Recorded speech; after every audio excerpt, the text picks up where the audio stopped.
Assalamualaikum warahmatullahi wabarakatuh.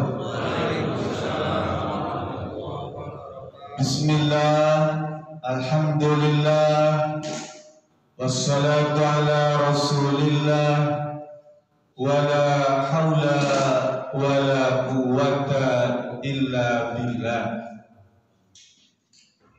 Yang kita sama-sama hormati Ketua DKM Masjid Muhajirin beserta jajarannya, Ketua RW 13 beserta pengurusnya, Akhirul Kiram Al-Ustaz Dr. Andes Haji Nunu Zakaria, dan yang dirahmati Allah Subhanahu wa Ta'ala, rekan-rekan sejawat jamaah Masjid Muhajirin. Pagi ini memang sangat istimewa karena acaranya berbarengan dengan acara Khatmil Quran, dan saya akan berjudul pada pagi hari ini adalah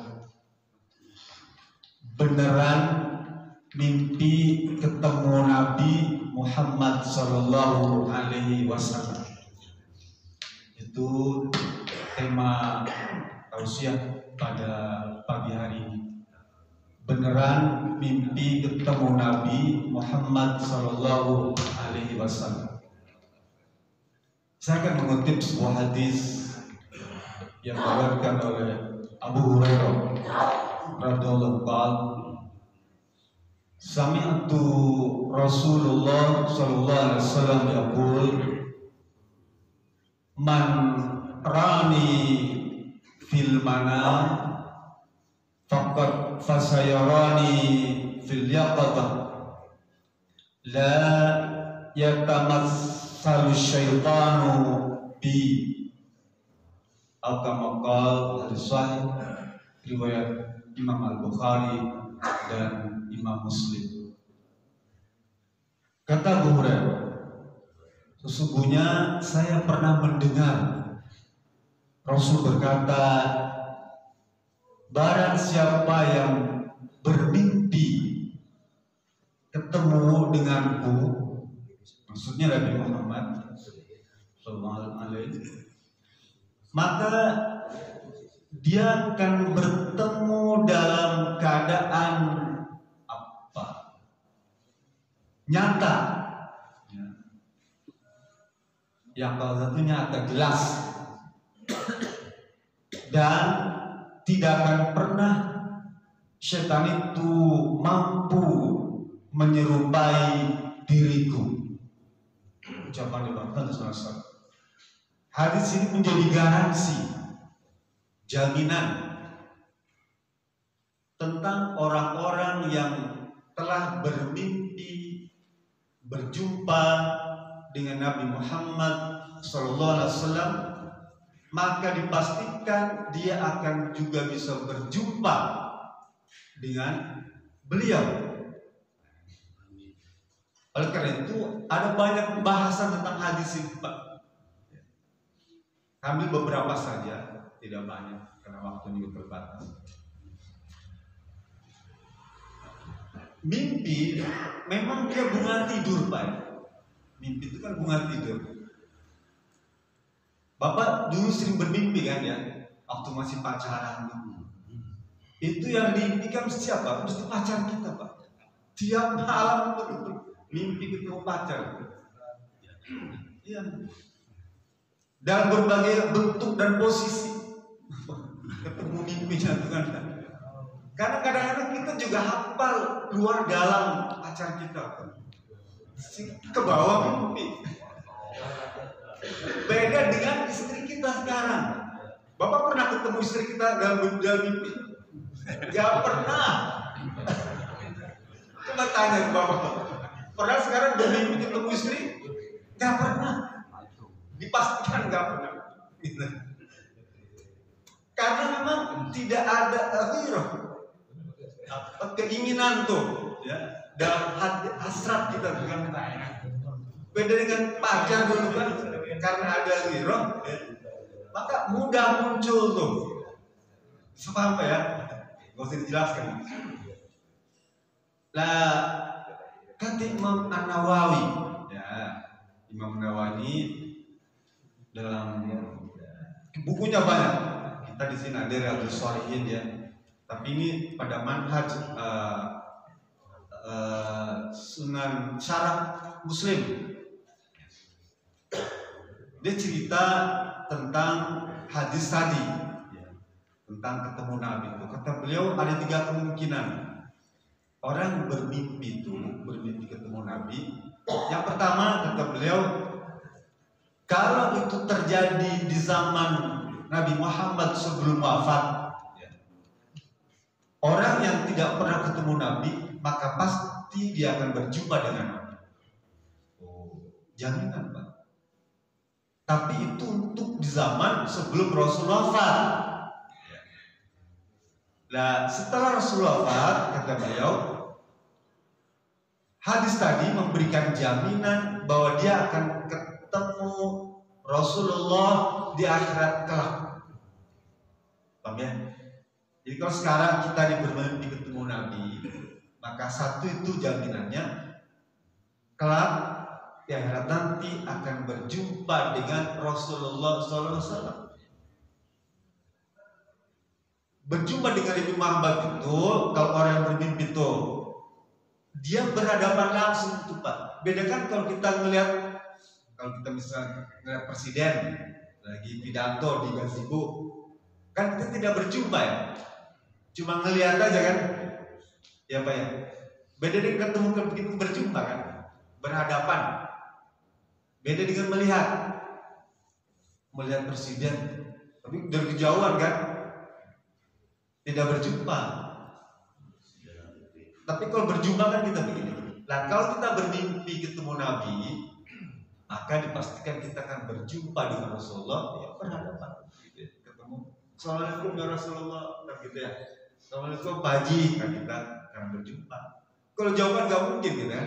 Assalamualaikum Pak. Oh, kita lihat ya. Lah kata Imam Nawawi nanti pasti akan berjumpa dengan Rasulullah.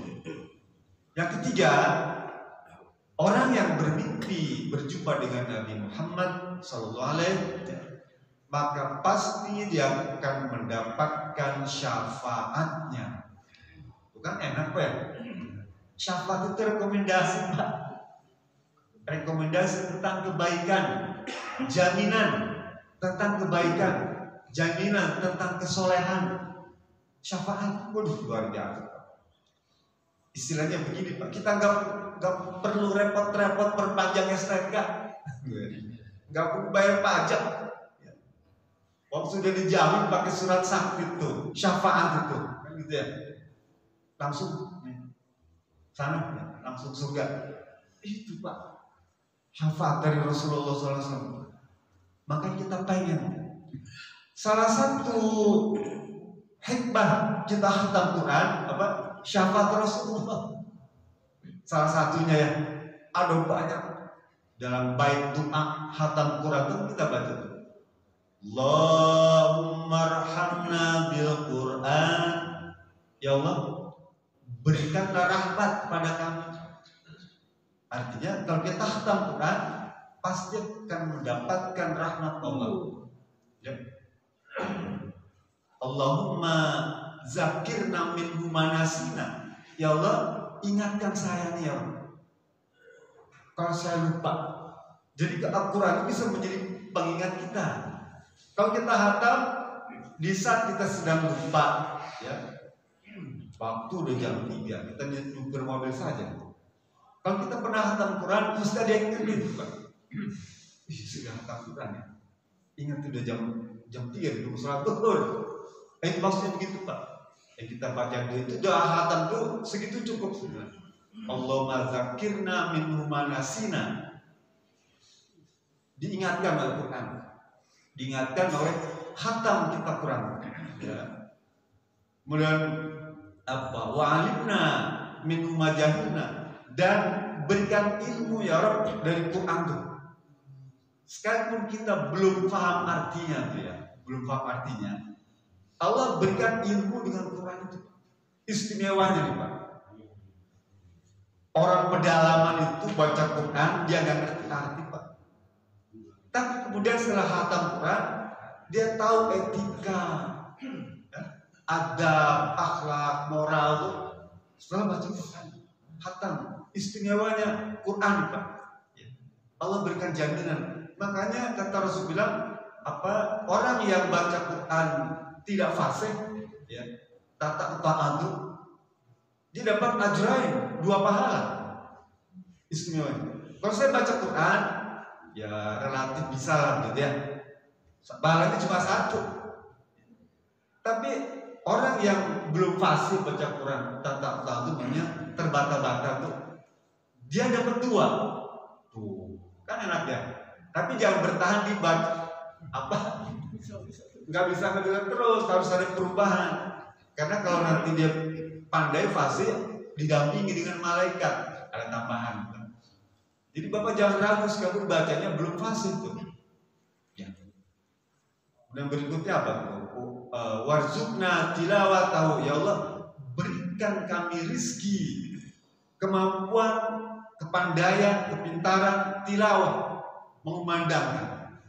Kan secara tidak sadar apa langgam Bapak itu sudah terbimbing oleh tajwid. Dan tajwid itu adalah bimbingan kepada langgam. Kalau Pak sering dengar lagu Melayu gitu ya, masih ku terkenang malam purnama terang, itu apa? Genre dari Quran ya, dari Quran. Lah itu semua kalau kita baca tajwid akan terbimbing langgamnya tuh. Rasa cinta nun ketemu tak apa itu kok, itu martobi.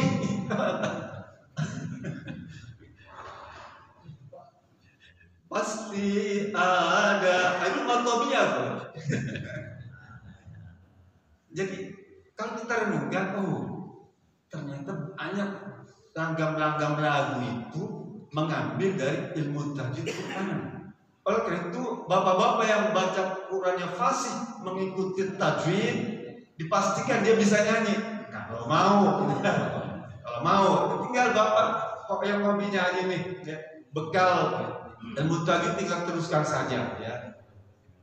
Dan yang terakhir, waj'alhu lana hujjatan, ya Allah jadikan Quran sebagai hujjah, pembenar ya. Apakah saya ini sudah benar atau saya belum benar? Hujjah.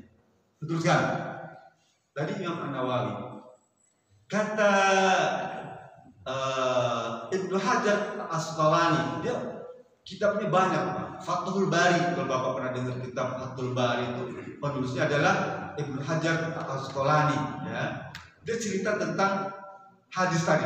Kata beliau, orang yang bermimpi ketemu Nabi Muhammad mestinya dia kenal perawakan Nabi Muhammad tuh, kenal kepribadian Nabi Muhammad. Kata beliau, tidak mungkin seseorang bisa bermimpi ketemu Nabi kalau dia tidak pernah ketemu Nabi atau tidak bisa membayangkan perawakan postur Nabi Muhammad SAW. Kita kan belum pernah ketemu ya Nabi Muhammad. Kayak apa wajahnya? Nggak tahu kan? Kalau kita bisa bermimpi ketemu Nabi gimana? Itu Nabi kita. Lo belum pernah ketemu? Ya. Tetapi kata beliau, kalau kita baca hadis-hadis tentang postur Nabi Muhammad, tentang perawakan Nabi Muhammad, ya, semua sifat jasmaninya itu dari ujung rambut sampai ujung kaki, maka dipastikan mimpi yang dia dapatkan itu benar. Kenapa? Karena dia sudah membaca hadis-hadis perawakan postur Nabi Muhammad. Di mana kita bisa baca? Ada banyak kitab yang bercerita tentang postur perawakan Nabi Muhammad. Salah satu yang terkenal apa? Syama'il Muhammadiyah atau Syama'il Nabawiyah karya Imam At-Tirmizi. Ada lagi Syama'il Wasifatun Nabi, ya, itu yang pertama kali buku dicetak tuh, judulnya Syama'il Wasifatun Nabi karya Syekh Wahab Al-As'adi. Itu tahun 200 Hijriah buku itu terbit, Pak.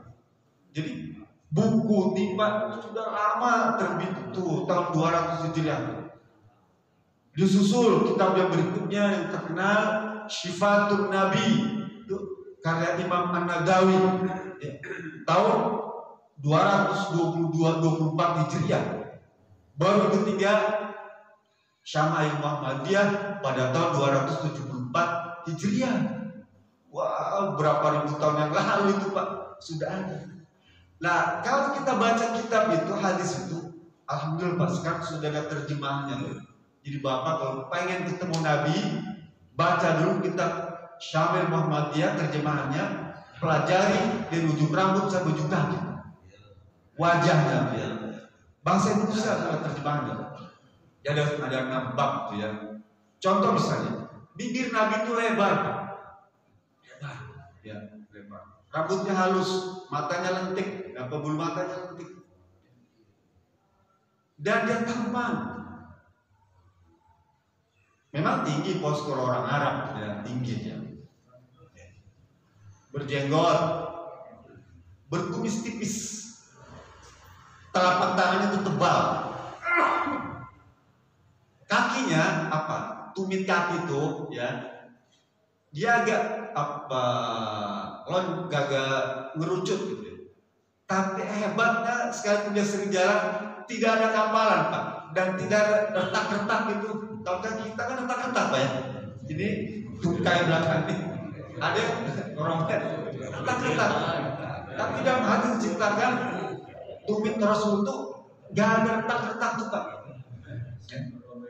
Dan istimewanya lagi dalam hadis tadi diceritakan telapak kaki Nabi Muhammad itu tidak dilakukannya tuh, Pak, rata. Jadi kalau jalan di tanah yang becek, kalau kita kan pas lakukan kaki itu nggak ada ya, ada lakukan kaki kan, telapak kaki ini, terus itu rata. Kalau jalan padat, dari mana tahu? Para sahabat tahu kalau dia sujud, kakinya kelihatan. Dan kalau dia sujud, telapak kakinya itu rapat. Nih, kita kan kalau sujud telapak kakinya aja gantian, itu tidak nyunah, tapi tidak membatalkan sholat. Yang nyunah itu waktu kita sujud telapak kakinya rapat, nempel dua tuh, ya. Itu ciri Rasulullah. Jadi kalau kita bermimpi ketemu Nabi, waktu dia sholat, biasanya orang bermimpi ketemu Nabi itu jarang yang berhadapan, ya, karena kan suka membayangkannya. Cuma biasanya diceritakan itu Nabi sedang sholat, sahabat-sahabat cerita itu Nabi sedang sholat. Nah, kalau kita melihat Nabi sedang sholat dan telapak kakinya rata dan duduknya rapat, betul Nabi. Kalau misalnya bukan, enggak seperti contoh Nabi, jangan kemudian mengklaim bahwa saya ketemu Nabi tadi malam. Ini berbahaya.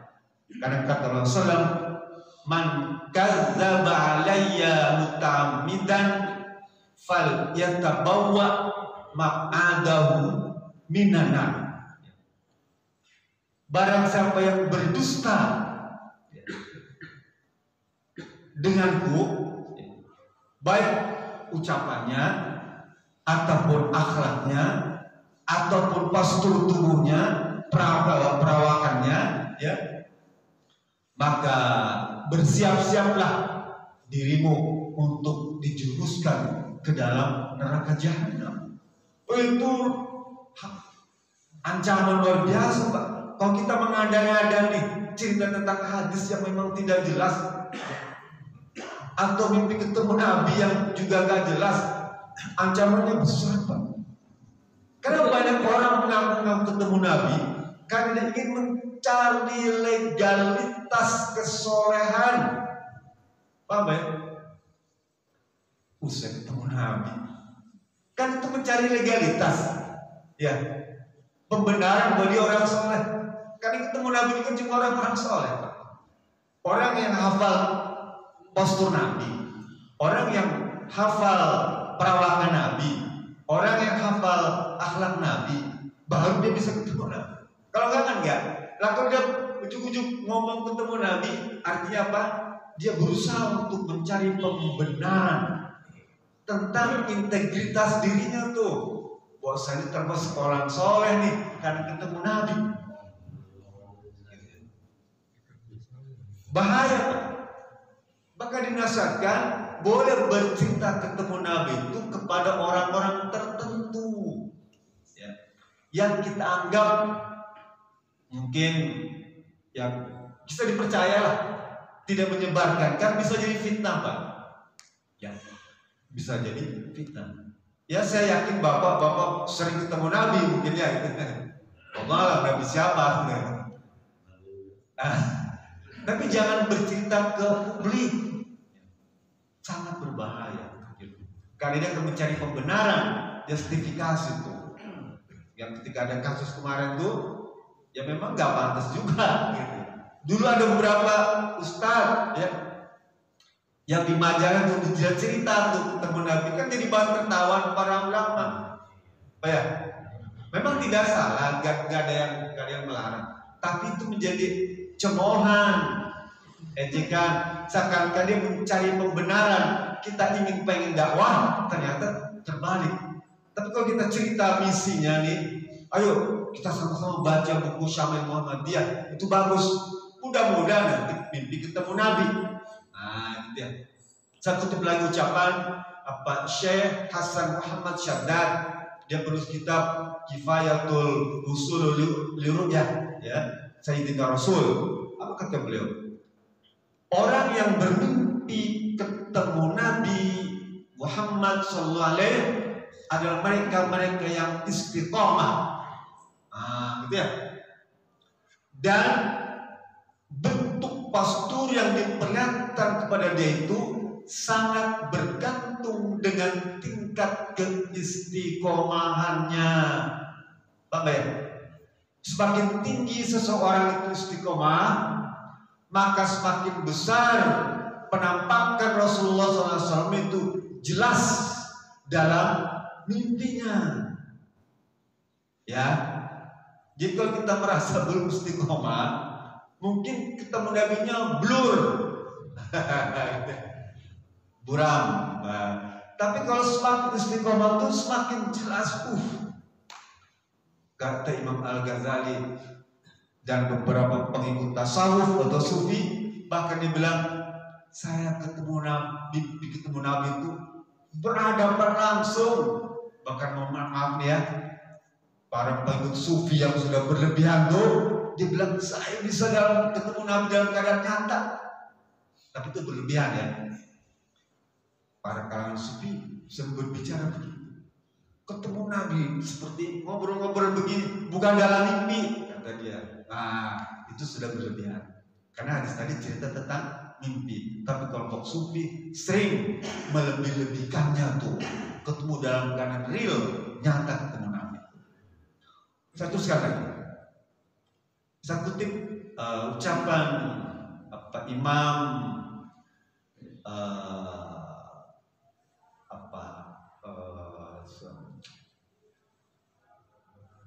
Al-Khaytami. Kata beliau, orang yang ketemu Nabi setelah Rasulullah SAW wafat, dua kemungkinan. Kalau orang awam nih, dia mesti ketemu Nabi Muhammad SAW menjelang sakaratul maut. Kita kalau pernah mimpi ketemu Nabi, maka dia bilang mesti akan ketemu Nabi menjelang sakaratul maut. Nanti ada pembahasan tersendiri tentang itu. Yang kedua, orang yang khusus, orang yang alim, orang yang sangat istiqomah. Memang dia bisa ketemu Nabi sebelum kita wafat, ya, sebelum kita wafat. Tapi juga dalam mimpi lagi itu. Dan mereka yang pernah bermimpi ketemu Nabi Muhammad SAW mendapatkan jaminan di akhirat nanti juga akan ketemu Nabi, berjumpa Nabi itu, ya. Tetapi ucapan ini pendapat Pak. Ucapan Haythami ini ditepis oleh Syekh Muhammad Al-Alawi. Kata beliau, di akhirat nanti, ya, orang bisa melihat Nabi. Orang beriman pasti ketemu Nabi. Orang Islam bisa ketemu Nabi. Bahkan orang kafir pun bisa melihat Nabi Muhammad Sallallahu Alaihi Wasallam. Kata Muhammad Al-Alawi. Ini pendapatnya. Tetapi beruntunglah orang-orang yang pernah bermimpi ketemu Nabi Muhammad Sallallahu Alaihi Wasallam. Kenapa? Karena itu merupakan isyarat bahwa dia mendapatkan rahmat dari Allah Subhanahu Wa Taala dan mendapatkan kebaikan. Lalu bolehkah kita berusaha untuk bisa mimpi ketemu Nabi? Ya, boleh. Sangat dianjurkan kita berusaha ingin ketemu Nabi. Bagaimana caranya? Tanamkan rasa di dalam hati kita kecintaan yang sangat pengen ketemu Nabi. Ada keinginan pengen ketemu Nabi itu. Dan pelajari kitab Syama'il Muhammadiyah, kitab Syifatun Nabi, kitab Syama'il Wasifatun Nabi tadi. Baca terjemahannya, pelajari dari ujung rambut sampai ujung kaki perawakan Nabi Muhammad SAW, kepribadian Nabi Muhammad SAW, akhlak dan adab Nabi Muhammad. Kalau Bapak sudah bisa baca itu semua dan nempel di kepala tuh, ya pokoknya bukan aja dalam mimpi, Bapak akan terbayang-bayang wajah Nabi Muhammad itu dalam keadaan jaga. Terbayang tuh. Kalau cerita Rasul, oh iya, wajahnya begini. Karena sudah baca, ya. Baca sifat Nabi, jadi enak kalau kita ketemu, iya, wajah Nabi. Lagi sholat, wajah Nabi. Gitu. Kayak kita dulu waktu masih zaman pacaran lah, ya. Waktu tidur, kebayang pacar. Waktu makan, kebayang pacar. Di kamar mandi, kebayang pacar. Sekarang ganti kedudukan pacar itu adalah Nabi Muhammad SAW. Dengan cara apa? Pelajari kitab Syama'il Muhammadiyah. Mudah-mudahan kita yang hadir ini setelah mendapatkan ilmu ini, Bapak berharap untuk bisa ketemu Nabi dan pelajari perawakan Nabi dan mendapatkan rahmat bisa ketemu Nabi Muhammad Sallallahu Alaihi Wasallam. Itu saja. Lebih kurang bermaaf. Fattakullah wastata'tum walakum minkum billahi fi sabilillah. Assalamualaikum warahmatullahi wabarakatuh. Alhamdulillah, kita telah bersama-sama mendengarkan sebuah tausiah atau ceramah yang telah disampaikan oleh Bapak Ustaz Haji Muhammad Muhib M. Madad yang berjudul Mimpi Bertemu Dengan Nabi. Mudah-mudahan kita semua diberikan kesempatan